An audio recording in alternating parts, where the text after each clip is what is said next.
cantanti e Striscia la notizia. Dopo regia, fermi, azione. Sicuramente sì, rifarei tutto quello che ho fatto fino ad oggi e ripensandoci rifarei anche gli stessi errori, perché proprio da quegli errori ho maturato la mia esperienza artistica e sono diventato l'artista che oggi sono.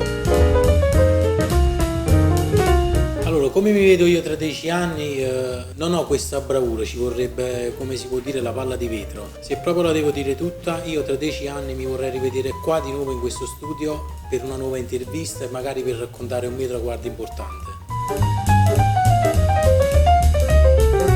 La musica per me rappresenta veramente tanto. Devo dire che è la mia compagna di viaggio in questa vita, ma la cosa che più mi sbalordisce della musica è la capacità di poter emozionare tantissime persone, ed io proprio quando vedo che tutte queste persone si emozionano riesco a sentirmi appagato di tutti gli sforzi che ho fatto fino ad ora. Quello che io provo quando canto è un'emozione indescrivibile, perché io, essendo un ragazzo molto timido, attraverso il canto riesco ad arrivare in maniera diretta al cuore delle persone e questa cosa veramente mi appaga tantissimo. Per me il testo è importantissimo, ma altrettanto importante lo è la musica, perché è l'insieme delle due cose che fa di un brano un successo. Mi hanno sempre sostenuto e mi appoggiano in tutto quello che faccio, mi incoraggiano se devo prendere una scelta, magari se portare un progetto avanti oppure no. Devo dire che me li sono sempre trovati accanto e a loro devo veramente tutto.